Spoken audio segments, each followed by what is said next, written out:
Welcome back to the Greens podcast. This is episode 10, if you believe it or not. Yeah, we're getting double digits. We're officially double digits. So excited to be back here with Lucia, a friendly face. Hi, everybody. Yes, so I'm excited that you're back because it's actually a pretty historic episode. As I was letting you know before, you're the first double guest that we've had. We've had guests here all once so far, but you've been here now twice at the Greens podcast. And we're also at a different location. Thank you for having me. Of course. Yeah. I love that you join me for the podcast, but also that we get to work together with so many different things. We'll get into that.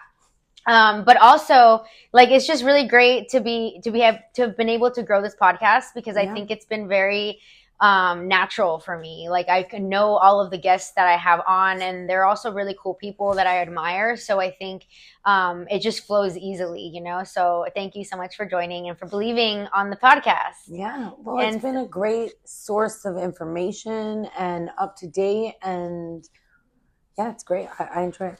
Yeah, it's been awesome. I've got to meet a lot of really great people, and a lot of my guests are people that I already know, but like I've gotten to know them in a different way because when you're interviewing them or just involved in a conversation, like you just get into topics that maybe you wouldn't in like a regular conversation, right? So yeah, it's like always, hey, what are you up to, or like what do you got going on? And it's always nice because you can kind of look at all those moments and catch up on them. Yeah, absolutely. So it's been a great journey. Definitely over a year now with Greens Pod, and I haven't really followed like the whole thing of like got to do it every 2 weeks or got to do it monthly. It's kind of worked out that it's been monthly, but it's been very organic. Like I have people on based on like what's happening or what we're talking about. Oh. So last time that we actually had you on the podcast, we were talking about the LA fires. Yeah, it was in the very beginning of the year. Yep, it was January, and it was. The fires had broke out in the LA area.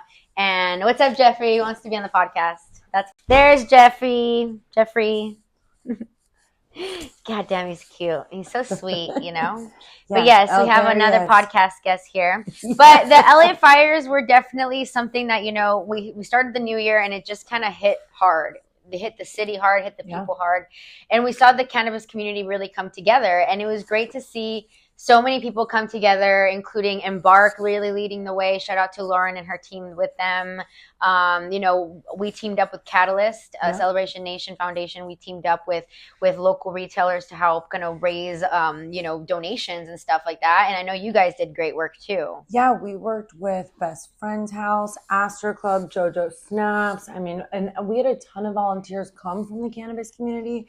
So when we did kind of our like shop and brought together and was able to donate all the clothes, it was a lot of people that were in the space. So it was great because it brought everybody together.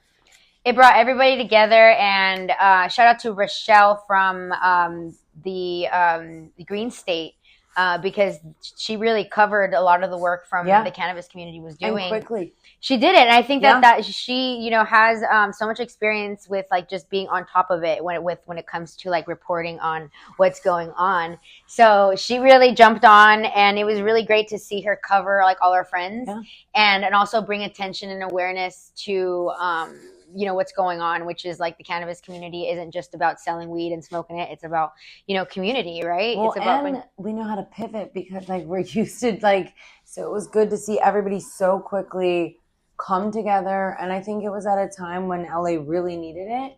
So yeah, it was great. LA really needed it. And so I think I love when moments like that happen in the cannabis community where we get to show that we're more than just what people expect, you know? Yeah. So the LA fires, like we mentioned, it really shook up the city in a lot of ways. But I also actually looked up, you know, what was the impact? And they did an impact study, which is great to see, you know, that they're wanting to learn from this. And I think that as people, as citizens, that's what we're looking for, accountability from the people that are in leadership positions. Absolutely. But also it's crazy to think that, you know, over 50% of single family homes and 60% of mobile homes were destroyed. And this was the Palisades fire.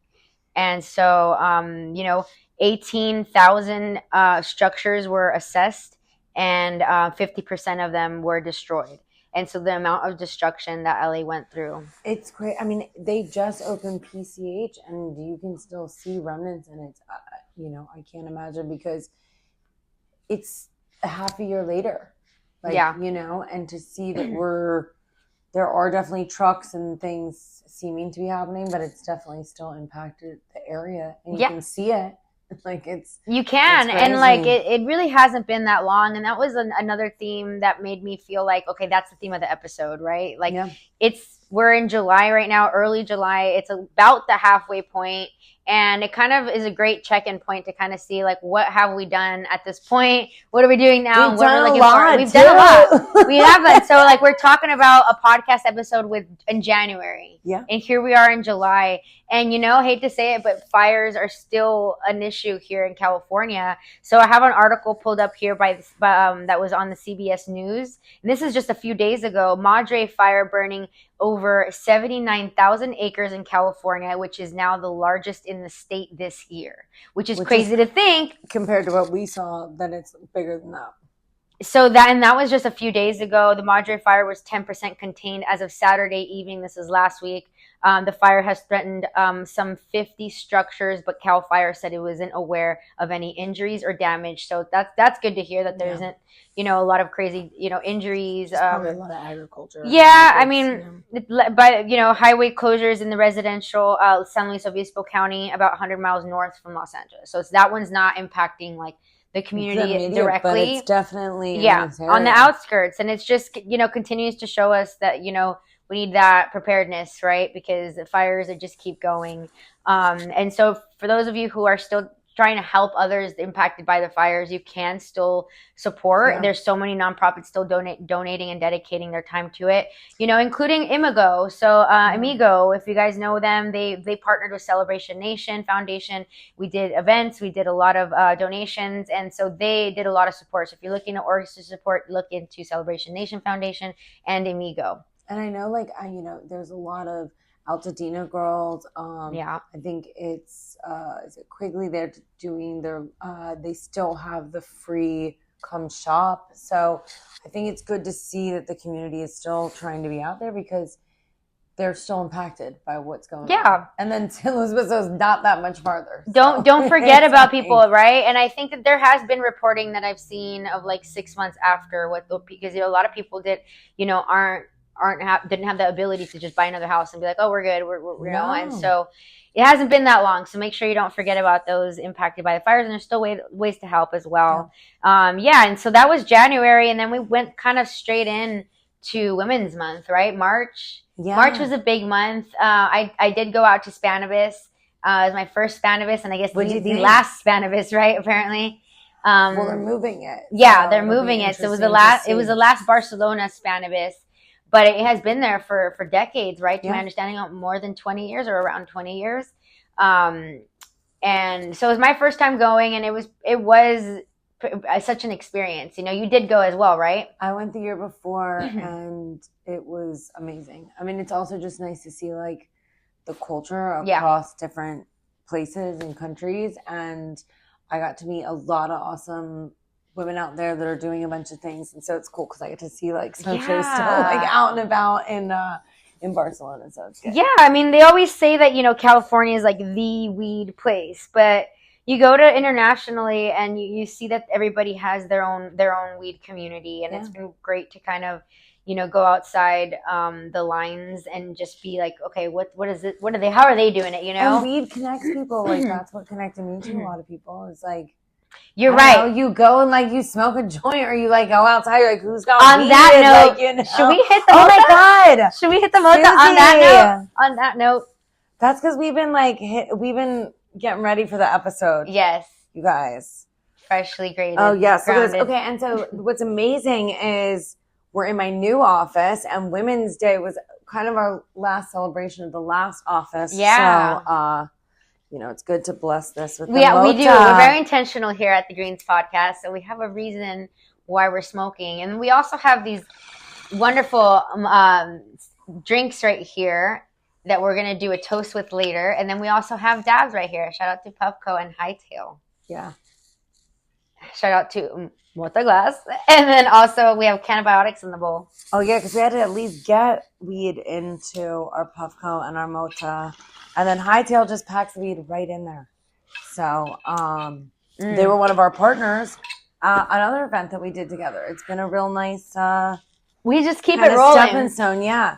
And you know what? That's the thing about this industry is you really got to find your tribe. That's with any industry, but I do feel like in cannabis, when you find your people, you gotta go with it, especially people who are aligned. Yeah, and so many, like, not just women, but there are a lot of women that are doing things. So it's like for us, like the Women's Day event that we did, the office was with Sarah Falvo and Amy Rose Eisenbach, and like they're doing their own stuff. And then Sarah came back, and you got to interview her for our Benzinga. So it's just a really nice way for everyone to kind of support each other with what they have going on. Oh, yeah. And do all these different things. So you spoke at the Women's Day event. Yeah, let's talk about that. Amazing. So we're in March. Women's Day event with MJ Biz. Yeah.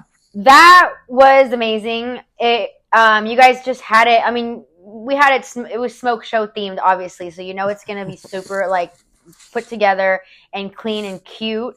But it's also the panel that you put together. Like, thank you for having me be a part of it, and thank you for putting this together for Women's Month, because I think we need more events that people get ready for. And like, it was definitely, I feel like of the women's events that we had during the month, like yours was definitely like the highlight. Well, thanks. And I think it was great too, because it was on Venice Beach, like, which wasn't open for a while. So it was like a beautiful day. Then we had Pizza Girl for like the catering, which they did so much during the fire. So it was just a really good way to kind of keep continuously supporting of like where LA has been. I think LA's had a really rough start to the year, so we're at the halfway point. Like, let's see what happens now. Yeah.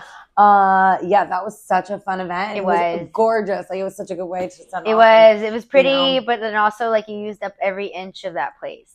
Like from the moment you walked in, you had like the vendors, and then you go inside and you had the snacks, and then your all your clothing and all out, and then cake was there. Yeah, we had the Monte glass pieces around, and then upstairs was the panel, like the champagne glasses of smoke. There. And then I didn't get an E10 bottle of the olive oil because they were using the leftover vaped flour to make concentrate or like infused olive oil. So it was okay. Well, I mean, I feel like the event was like 4 hours and it went by because there's just so much to do. Yeah. Everybody's talking, and like I think there was like music playing, but like everybody was talking. Like like this women's event was like lit to where everybody was just chat. Where I'm like, I can imagine like a man stepping into this place and being like it's so much, because it was just so much chatter. It was like going in, like, I don't know, like people that are excited. It was cool. And safe to chit chat, And it was nice because we had Crystal, who's part of like the Haven team. She did a sound bath for us. Yeah. So there was like these elements to kind of try and bring us all down, because we do all work really hard, and like you got to take a moment to breathe, smoke, chit chat, Yeah. So, it was a good time. Thank you for including Multiglass and me, and just such a great lineup of people, So that was our March. And then we went straight into April. Yeah, our first New York 420 event. Yeah. Over at Happy Monkey. Shout out to Vladimir and the team over at Happy Monkey for like welcoming us. I had this event came together because LGM was just doing such great work. And I was like, what is this company doing here? Like, wow, who's behind this really great PR campaign? For those who know, I'm a PR girly. That's how I started my career. So when I see good PR, I was like, oh my gosh, what's going on here? And then I saw that as my friend Maddie. My shout out to Maddie. She's an amazing publicist for Trailblaze PR. And she was like behind a lot of the work that they were doing. And I was like, oh my God, I'd love to learn more about what you guys are doing. And I had heard that the East Coast had been popping for cannabis for a while. And because I had just gotten back from NECAN.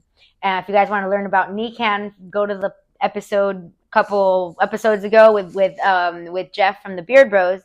Bill from the Beard Bros. Sorry, that's the other one. Was that the Boston one? Yeah, that's where we actually had the founder of NECAN in as a special guest on the phone. But that was our NECAN episode. So I went to NECAN. And I came back. They were our neighbors at Benzinga. They're right there. Yeah. And so I had come back from the East Coast, just with all these people saying, you need to come back for 420. Yeah. New York is going to be where it's at for 420. Like, don't you know, they were trying to do all that. Like, with California, what are you guys are doing? But New York is going to be popping. I don't know what you guys, I got a lot of teased like that. Yeah. I got teased a lot. And I was like, oh, LA, New York is going to be where it's at. And I was like, stop teasing me. I was like, stop teasing me, first of all. And second of all, like, it's LA. Like, shit's going to pop regardless, first of all. And so, but I didn't forget that rumor. And I was like, let me investigate this rumor, you know, like what's going on in New York. And that's when I had hit you up and I had hit up my other people. And I was like, what's the move? Yeah. What's the move? And between my sleuthing with that and the sleuthing on ILGM and learning about what they were up to, one thing led to another, and an event sponsored by ILGM. When you had 2 sold out, like, grow classes, which again, I think it's always great to be like continuously educating people and in like a very cool, welcoming environment. Yeah. So, I mean, it's no surprise it sold out when it did, because I think people there's an appetite for knowledge right now in New York that like, LA, we had our moment. Right now, New York is having their moment where they're like thirsty for like, they're hungry for like this information. It's just like, and these events. You're in the city and they're doing cool marketing events. Like, it's nice for like on my end going into like working with brands, and we're not just going in and like doing a demo. It's like, what are you bringing to the table? What can we do marketing wise?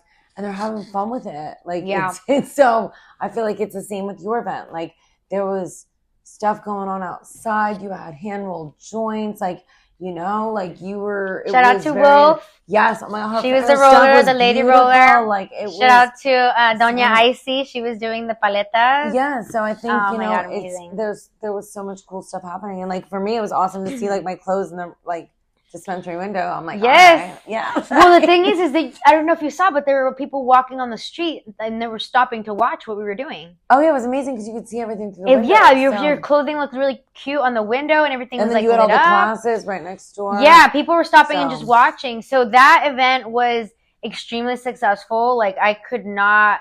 It was like one of those events where I was just like left like, wow, you know. And then you stayed. I did stay. Well, yeah, me and Bob were there for the weekend. Yeah, because we were there I left on the 19th. Yeah, you got the heck out of there, and you did spend LA 420 here, right? I made it back here for Puff Down, and it was shout out to Puff Down. Yeah, they do great events. The mayor of West Hollywood announced April as Second Chances Month, so they were like highlighting Last Prisoner Project, and she was at the event on 420. So it was definitely like a good. Glad I rushed back and okay. Well, there you go. I mean, LA is always gonna have their thing, you know. So it's good that we're LA. Thank you for keeping up with New York for what you're doing. Yeah, no, we stayed there and did 420, actual 420. I went to like a Washington Park, whatever I think it's called, Washington Park, and we did that whole thing there. It was swarming with people, so many people there. I know. And we did the countdown, and it was like, oh my God. But yeah, that event was just top tier. Shout out to everybody involved in it. Baby Kate, she was our my on the grounds support right there. She helped me connect with a lot of people. Just we want to make sure that it was a good, authentic event, you know. So people were saying like, you know, we really, you know, liked it, and so I had great feedback all around, and I mean, always learning lessons. So I'm just here trying to do better every time. Like, tell me the feedback. We want to like just create experiences that people really like, you know. And they're going to them and checking them out, and that's what's really awesome. Yeah, like, I feel like there's just a buzz about what's happening in New York right now. Yeah, and also like there is. New York City in the summer is fantastic. Like upstate New York in the summer is fantastic. Oh my God! So it's like you've got like I was able to go to Revelry in May, and that was just super high energy. So like excited to check out the 2-day one and just kind of be out there because I leave out there tomorrow and then you go back. Yes. So we are coming back to Tina's and Cannabis. We're breaking the news right now. We actually haven't announced anywhere, but like we're going to. So you guys get to hear it first at the Greens podcast always. So we are coming back to New York July 25th. It's a Friday. We are going to be at Con Bud Dispensary. We are celebrating Afro Latina Day. So it's an international holiday. celebrating, Afro-Latinidad, and basically it was created years ago. There's a whole history behind it, so be sure to watch Latinas in Cannabis page, because that's where we're going to announce everything. We're going to talk about historically when the holiday was created and why, and ultimately it was about advancing discussions and empowerment. And that's why I've been wanting to do something with Latinas in Cannabis with regards to Afro-Latina Day, but like I wanted to make sure that the right folks could join me to co-organize with me. Yeah. So I want to shout out JM Balbuena, my girl. Oh, she's awesome. She's been she was with me at the start of Latinas in Cannabis. When I first started it, I just saw the great work that she was doing. So I was always share her content. She's got so much going on, and she's does it so gracefully. Yeah, love her. She's given a lot to Latinas in Cannabis in so many ways, and she's really supported our development. And so she told me she was going to be in the East Coast for the summer. And so I was like, oh my gosh. And then I went to Chicago, and then there was a Latina who attended, who reached out and said how much Latinas in Cannabis meant to her. And she wanted to get involved. She was like, I want to get more involved. Her name is Nikki, full of, shout out to her. She was like, I'm trying to get him more involved. Like, what's good? And she said she wanted to get more in touch with her Dominican side. And so she was like, I specifically want to do that. Right? So I initially was like, I need to connect her with JM. Like, that's a freaking match made in heaven. So I connected them, and they were both like magnets. And like the thing is JM is so Dominican. Like she is she goes down there and has family there. So like to have someone like that, like very in touch with their Dominican side, to be able to be like a confidant and a mentor to someone who like wants that connection. It's really beautiful. Latinas in Cannabis is really facilitating that, because that's what they have. That's what's bringing them together. What I think we're trying to do with all this stuff, So I'm really excited that they connected, because I really think that having them together work with me on doing the Latinas in Cannabis Day. Oh, sorry, I'm gonna cut that right there. Now I got thrown off. Okay, start over right there. I'm so glad that they connected though, because that's who's co-organizing this Afro Latina Day on July 25th. So JM, she's gonna be a host and also co-organizing, and then we have Nikki, who is going to moderate a panel. And so it's going to be a discussion on Afro-Latinidad in the cannabis industry. It's going to be an amazing discussion that needs to be had. Yeah. And so that's going to be happening on Afro-Latina Day on July 25th at ConBud. Stay tuned to Latinas in Cannabis for all the information. Ticket sales are going to be live soon. So we are going to be coming back to New York. When are you going back to New York? Tomorrow. No. Immediately. So yeah. She said, I booked the flight. I go back tomorrow, and we're also working in New Jersey more, because we're launching side by side with some of the brands out there, and it's nice because I'm from there. Yeah. So it's going to be good. And then just, continue like you're doing. It's like, how do we mix all this stuff that we have going on with the education, with all these places that are coming on board very strong to compete with what we're all seeing in California cannabis, and it's fun to be a part of, and to be involved with other people that have the same goals and thoughts with what we're doing. So it's fun to get to see all these different areas, like you just did when you went out to Chicago. Chicago was fun. Latinas in Cannabis event, and we got to set up our kind of SmokeShow booth and have, like you're saying, how do we bring all these women to the forefront and panels and speak about their experiences? In the cannabis so now we're in June. Benzinga June, right? It was June 8th through the 10th. That was the actual conference. When did you get into Chicago? I got in Sunday. I got in Sunday for setup. And we were able to have like a really nice kind of corner booth, and so it was very bright. You lit up that conference though. I was like very in the back and bright. But like if you're walking the floor, it's just like corporate snooze fest, and then you get to this like light at the end of the tunnel, and you're like, what is it? So warm and like inviting and cute. So I think that it was definitely a vibe shift, and it was a great like almost like a refuge, like just from the drab, But no, shout out to the conference. Not saying that, but you know what I'm saying. Like it's just like a cute little cute spot. Well, I think it's just for me, it's opening that space where people can feel confident for the rest of the conference because, along with all that, there's panels, there's the whole idea is to network. And you can walk into these spaces and not feel fully confident. So these kind of areas or groups where you can kind of find that solace, I think it's fantastic. And then, we had so many amazing partners. So, Hightail. Another cheers. Yes, to Happy Hour, women owned, Hightail, Low Dose THC. They're based in Chicago. So we had them at the bar at our Latinas and Cannabis event as well. Like full circle, all these people working together. Yeah. And Deep Roots was able to come together and give us the token shop lounge, which I feel like, this is our now office setup. Yes. It's so beautiful to do it. But you got to speak to so many great women. And so, and from all different sides of the retail space. And so I think a lot of the key takeaways from the interviews that we got to do are no more mass text messaging. Yeah, that was interesting. That one I didn't really because know. Early on, that was the strategy. We're just gonna mass text them. And I remember for a good minute, I would just get mass texts, and I'm like, "What is going on here?" Yeah, and from all over, right? It was great because Steph Woods, she spoke from Headset, so she came from this side of data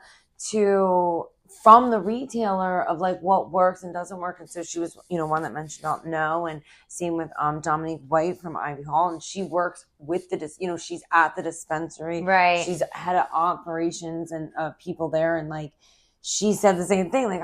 You're sending out this, but instead build loyalty with these people. They'll want to get your text message. Which was one that we heard also across the board was how do you engage for the brand loyalty? And I think at least that's what SmokeShow has always wanted to do is we're telling a brand story. So how do we make it specific to them and to the people that resonate with that? So that's what I feel between just Angela's overall experience when she sat down and talked about, the education piece, that's also huge. Yeah.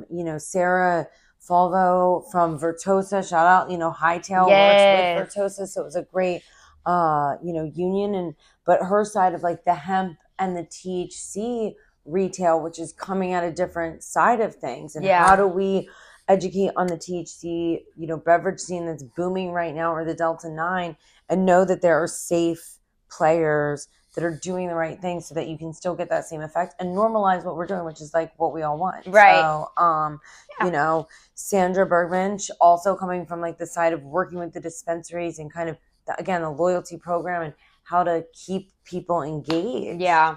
That's the game. Everything's it's so a long crazy game. And fast, It's a long game. So I think the people behind wanting the text messages, they just want the sale, but sometimes people want that customer journey and they want to buy into your brand. They don't just want to get a text message with and I've gotten them right where it's this weekend 10%. I don't care.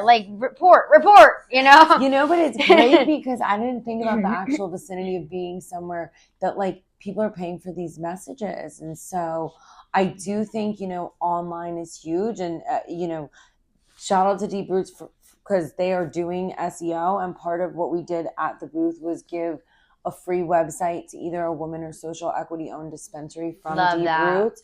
So they have the winner, and I think that's great. Also, we had our High Hopes raffle. So if you entered the raffle with us, guys, got to follow the rules. You just got to follow everybody because the idea is to network and support all these brands. And so, people probably going to follow regardless, but it's good to know that it's a guideline. It's just a little guideline. Hey, we're little asterisks. Just a little click there, click there. What's the click? So, but I think that the Benzinga event was really fun. And it was great because you were speaking on a panel, and it's seeing all of these women that you either look up to or that you've worked with or you've watched their growth of what they're doing. And we're all doing something in all these aspects of it. I think it's it's cool. We've gotten to work together more from these women events. And so. Yeah. No, it's been really great to connect with so many women, and a lot of women specifically were speaking at this event. Yeah. Our panel was so good. We had another Latina on that panel. Shout out to Cristina Aranguis, and shout out to Vladimir Bautista from Happy Monkey, who's actually on our panel as well, moderated by Javier Hassi from Benzinga and El Planteo. And it was such a good panel. It was like almost standing room only. Like it was very packed. God, the VIP panels were really great because Sandra, who you interviewed, she did a panel on, how do you do customer retention. And it was amazing because Marianne, who's with Alibi, who we get to work with, she was on there, and we met at a women's event. So it's just like, it's a really great full circle of a lot of knowledge was dropped. All of these. Yeah. And the interviews are amazing. So we'll have them on our SmokeShow page on the blog so that you can watch them. Oh, for ours. Yeah. For the token shop ones, because those are good. Great. Yeah. Then we'll link to it on the Greens podcast so that we can connect the dots, because it was a lot of wonderful information, and it was so cool to see happening, and everybody was speaking and networking. So for people to take their time, it was cool. It was, and it was also just cool to hang out. I think some people were just like, "Hey, I'm just here to sit for a while, just take the load off." But it was a lot of knowledge was dropped both at panels and the interview area and the lounge there. And it was just great to kind of have people get together with both work and fun at the same time. With whirlwind. Benzinga is always in and out, 48 hours. Oh my God, it was so cool. How many times were we standing outside and we were just having women's smoke sessions? Yeah. And it was just I think somebody held the motabang for us. Yeah. Because they were like, wait, I need to be over here. Exactly. That was before, of course, I became a Puffco person. Yes. Oh my God. And all of your beautiful. So shall we go to July now? Yeah, because now we're in July. That takes us to July. I guess we can kick that off with a little dabaroon. Ooh, let's see. We can smoke this. Shout out to CBX. Oh, this is a blank. Or should we go something that we that can was say? When we have the blueberry. That one's the blueberry fire. Was good. Should we do the blueberry? Let's do the blueberry. Okay. Well, this one's already open though. Okay. Well. Oh yeah, because it goes with your raspberry basil lemonade. We've got all of our summer flavors. Okay. Go with a little bit of the blueberry. You're a pro now. I love it. Live rosin blueberry by CBX. Shout out to them for always taking care of us. Okay. Oh, little glabberoo. Okay. I love this pen thing. Oh, because it makes it so easy. I mean, come on. Game changer. Okay. I love how easy it is. I'm sure that there are other generations of Puffcos that are more difficult to use, but I feel like I just went straight to the newest. Count. So at your event, on 7/19, so you had your first 7/19, 7/9, 7/9. Haven't even taken the dab yet. 7/20. No. Your 7/9 event, which was your first dab event. Yes, it was our first dab event. Oh, there he goes. Oh. Shit. Ooh.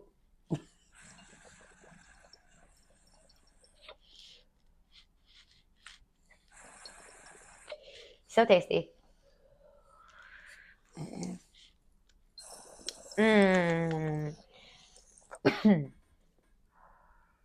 So the reason why we have Puffco in the episode now is because they have graciously donated a few of their devices to Latinas in Cannabis events so that we can have dab bars now.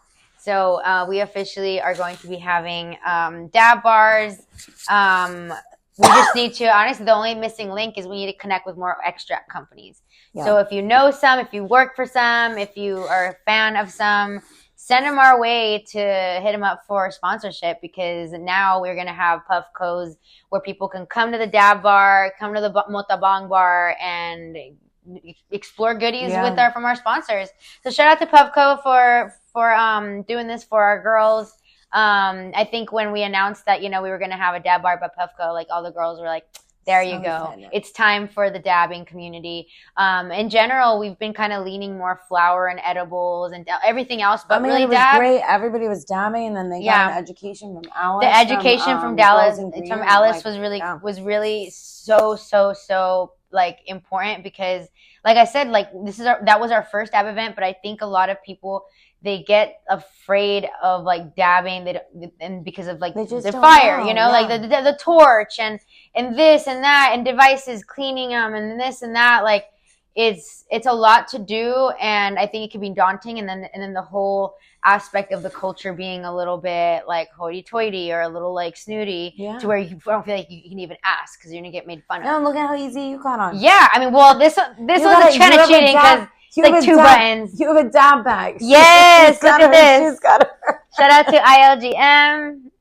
That's where I've been putting my CBX dabs, and I just love that it matches. What can I say? Shout out to all the sponsors that make Latinas in cannabis, able to keep expanding the way we do, because we wouldn't be able to do it without companies that see that we have this unique connection to, the women that we serve, but also see the value in like empowering this group, And so it's been beautiful to grow with ILGM, to explore this opportunity with Puffco, to continue to grow Mota Glass and having it give to us too. It's an ecosystem. Well, I think it just shows that people are going back to community. Because it's like, I think for our Benzinga booth, it was about highlighting these women-owned brands, and we had allies like Deep Roots, like E10, that came on board because like we see this vision and we want to support you. And I feel like that's one thing that there's always been this competition, and it's kind of coming together more of like, how do we all support each other? I think that's what we're seeing on the East Coast, because it's new. So it like was kind of that same feeling when, I don't know, when I got back into this, like in 2018, I was like, oh my God, it's like so amazing. It's so new. We're like sitting around talking about weed all the time. Yeah. No, now it's definitely different now. There's a good energy research. Yeah. I feel like that's what I felt like at Benzinga, was that it was just a really great high energy. It was. So many people. And then leading into, 710, your first dab event, and getting all these like different communities together that maybe weren't already, didn't fully know about Latinas in cannabis and know about it. Shout out to Alice. We just have to keep doing that. Our dab educator. She really broke down extracts and safety, and educated on a few different aspects. She took dabs with us on a big projector. So shout out to her, which was really great. Stizzy also came through. They gave all our girls like some pretty cool packets with a lot of their dabs. Just all around, CBX also gave some of their terp sugars. And it was just all around really good to kind of enter this new phase of Latinas in cannabis, because we definitely want to be dab friendly. We just kind of took a minute to make sure we're getting it right, make sure we're including the right people, the right brands. And I think the stars aligned for us this time. So we're going to keep it going and have more dab opportunities for the girls to get acquainted, and also try different brands, right? Try different kinds of products. So what have you been up to this July? Well, tomorrow going back to the East Coast, I think it'll be good to kind of keep working, with some of the brands out there. And that's kind of been, I would say, the main focus of July. And, hoping for there's so many things happening between Hot Flowers, Revelry, those events. You've got your summit coming up. Yeah, all those events are coming. I feel like it's summertime, but July is in the middle. By the end of July is August, which is basically fall. I'm like, there's 5 weeks in July. I'm like, okay, well, we needed it because June kind of flew by. And so, June always flies by, and then August is just, hopefully we get in the wind. Chill. August, I'm excited for. We get to go up to San Francisco for Dead & Co. So we're actually going to be doing a pop-up with CBCB and Woodstock. Ooh. It makes sense, it's awesome. They'll be selling at the Golden Gate Park. But we'll have some clothes and hopefully some collabs over with Audrey at CBCB. So that'll be that's what I'm excited about. Yes. That's just around the corner. More events are on the way of Latinas in cannabis. I'm really grateful that so many Latinas are stepping up and saying I want to help, or I want to be a part of this, or like how can I support? And you're building a community, and sponsors are why we're able to do what we're doing. Yeah. Because so many people, it's really not just me. It's everyone just kind of throwing in their hat and being like, I want to be a part of this, and so it's beautiful how it's taking shape, and I'm excited to meet more partners that can do more for us, because we have a lot more work that we can be doing, you know, and there's more ways to serve the careers that were, you know, from anywhere from more workshops to like certifications. Like I have a lot of things that like are up my sleeve, you know, but I'm excited for that. I think the fall is always a good time. I know Hall of Flowers is going to New York as well. Yeah. So that'll be really interesting. You know, so I think when we get to that point, we'll circle back and update, because I have a feeling like we're probably going to start some crazy plans for that. Yeah. Yeah, I know. I want to have a special shout out to for all the nonprofits right now doing extra work, considering all the ICE raids happening in LA. There's a crazy situation that happened yesterday at Glass House Farms. A lot of people were impacted by it. So definitely our hearts go out to them. And, you know, hoping that the cannabis community is, you know, uniting at this time. And just, it's a crazy situation. Well, I think, you know, it comes down to agriculture and farming, and that's a big industry for who's being impacted right now. And it's, you know, I went down to downtown, and there's a lot of peaceful things happening in, you know, a rejection to what's going on. Right. And I think that they're painting LA in a picture that's a little bit harsher than what's happening. Yeah, they love to do that, yeah. I think that's what's great about LA, is that hopefully they come together like the fires, like we did this last time. Right. Like this hope of like, with all the chaos, that there is always good. So that's what Mr. Rogers says. Yes. Always look for the help. Always look for the people that are helping in these situations. So yeah, I was watching a clip on the news. Like, and there's this guy that was on the news, and the reporter was like, hey, can I get a couple words? And like, what about what you're doing here? And he can tell that he wasn't trying to be on camera, but he was like, fine, I'll answer. And he's like, I want to make sure like I'm standing up for what's right, and this and that. And he gave a really good quote for not really wanting to answer. And like, it seemed very genuine, you know? And so I think a lot of good people are out there. And that was in part what made headlines, is that there were a lot of protesters there, a lot, and like they clashed with the people. And so really scary times right now. And I hope that things just get better. We need to not. Well, I think it's just coming together and doing the right thing, and the right things will hopefully prevail. Yeah. So ending on a positive note, we're really excited for what's still coming. It is still very much summer, and more to come. I'm excited for the next episode, but I'm glad that you came for this summer check-in. Thanks, guys.